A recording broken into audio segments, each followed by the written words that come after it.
Hello everyone, आज हम discuss करने वाले हैं क्लास 12 का बायोलॉजी का चैप्टर 11 जो है बायोटेक्नोलॉजी प्रिंसिपल एंड प्रोसेसेस। तो चलिए स्टार्ट करते हैं इस चैप्टर को और देखते हैं इस चैप्टर में क्या क्या बोला गया है। तो स्टार्ट करते हैं इसकी पहली लाइन से, जो कि बोला गया है जिसमें कि biotechnology deals with techniques of using live organisms or enzymes from organisms to produce products and processes useful to humans। इसका मतलब ये है कि बायोटेक्नोलॉजी क्या है, ये एक ऐसी टेक्निक है जिसमें हम क्या करते हैं, ऑर्गेनिजम्स यानी कि लाइव जो ऑर्गेनिजम्स हैं ना उनका हम यूज़ करते हैं जिससे कि अदर प्रोडक्ट्स को हम बना सकें और वो प्रोडक्ट्स जो हैं ह्यूमंस के लिए यूज़फुल होते हैं, useful to humans in this sense making curd, bread और वाइन। मतलब जो भी हम कर्ड, ब्रेड, वाइन वगैरह ये सब चीज़ें जो भी बनाते हैं जिसमें कि माइक्रोब की ज़रूरत पड़ती है, यानी कि माइक्रोब मीडिएटेड जितनी भी प्रोसेसेस हैं वो बायोटेक्नोलॉजी के अंदर ही आती हैं। And it is use in a restricted sense today to refer to such of those processes which use genetically modified organisms to achieve the same on a large scale।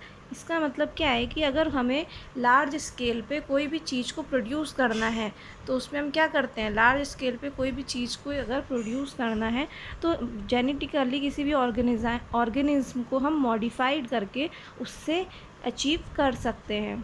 Further many other processes techniques are also included under biotechnology.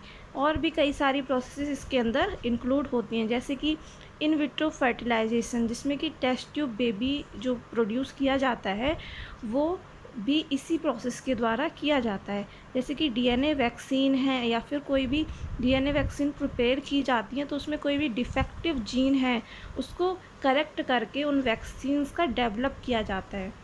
तो according to the European federation, जो European federation of biotechnology है वो क्या कहती है कि उन्होंने एक डेफिनेशन दिया है बायोटेक्नोलॉजी के लिए, जो कि डेफिनेशन है कि the integration of natural science and organism cells parts thereof and molecular analog for products and services.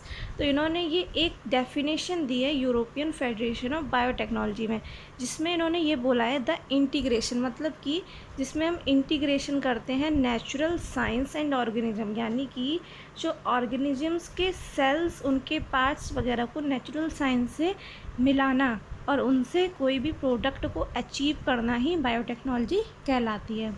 तो देखते हैं इसके प्रिंसिपल क्या है।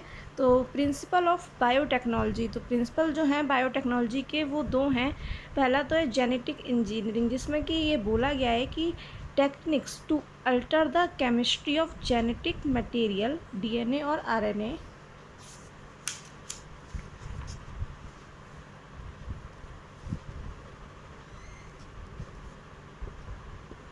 देखते हैं इसके आगे क्या बोला गया है। बेसिकली इसमें मतलब हम करते क्या है कि जो भी केमिकल्स वगैरह यानी डीएनए है, आरएनए है, उनको जेनेटिकली मॉडिफाइड किया जाता है और इनको इंट्रोड्यूस कर दिया जाता है होस्ट ऑर्गेनिज्म के अंदर एंड थस चेंज किया जाता है फिनोटाइप में ऑफ द होस्ट ऑर्गेनिज्म, यानी कि जो डीएनए है या आरएनए है उनको इंट्रोड्यूस कर देते हैं होस्ट ऑर्गेनिज्म में और उनका फिनोटाइप जो है होस्ट ऑर्गेनिज्म का वो चेंज हो जाता है, क्योंकि हमने अल्टर किया है उसके जीन्स को, कुछ नया चीज़ हमने उसके अंदर इंट्रोड्यूस किया है, इसीलिए उनमें क्या आ जाता है, चेंजेस आ जाता है।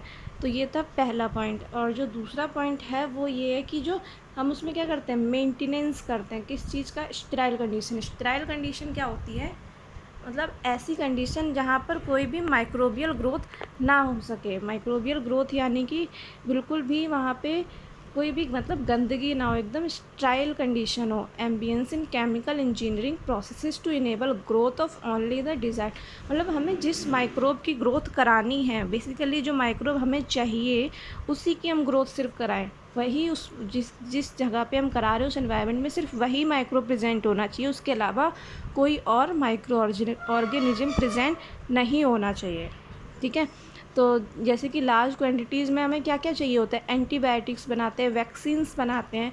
जितनी भी हमारे आज की डेट में वैक्सीन्स बन रही हैं वो सारी बायोटेक्नोलॉजी की हेल्प से ही बनाई जा रही हैं। ठीक है। तो चलिए अब आगे देखते हैं क्या बोला गया है इसमें।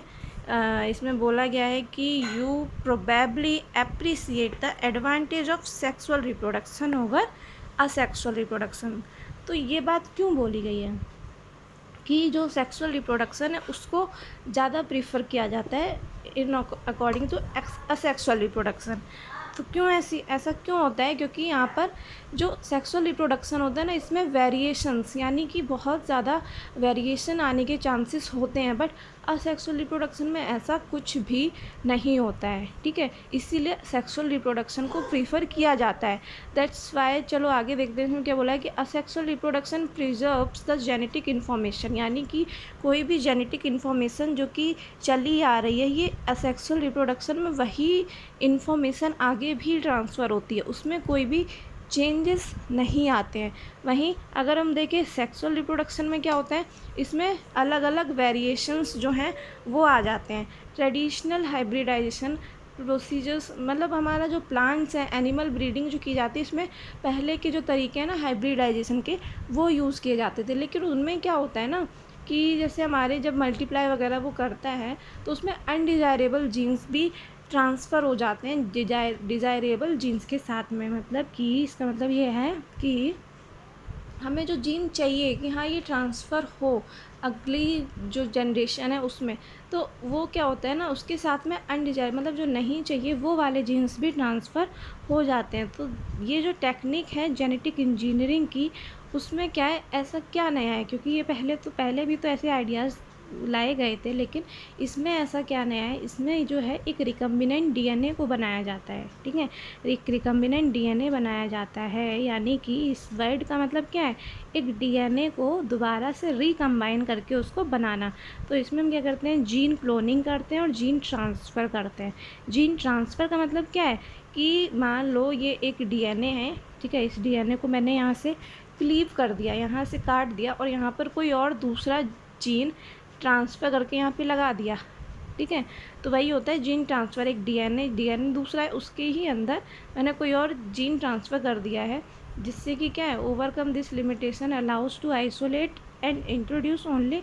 हाँ, तो इनसे क्या है कि जो लिमिटेशन थी ना ट्रेडिशनल हाइब्रिडाइजेशन में कि अनडिज़ायरेबल जीन्स भी ट्रांसफ़र हो रहे थे, लेकिन इस कंडीशन में क्या होता है, हमें जो सिर्फ जीन्स चाहिए, जो हमारा डिज़ायरेबल जीन है, सिर्फ वही चाहता है, आइसोलेट करते हैं हम उसको, उसी को ही इंट्रोड्यूस कराते हैं अदर टारगेट ऑर्गेनिज्म में, ठीक है। अनडिज़ायरेबल जीन्स के ट्रांसफ़र होने के इसमें कोई भी चांस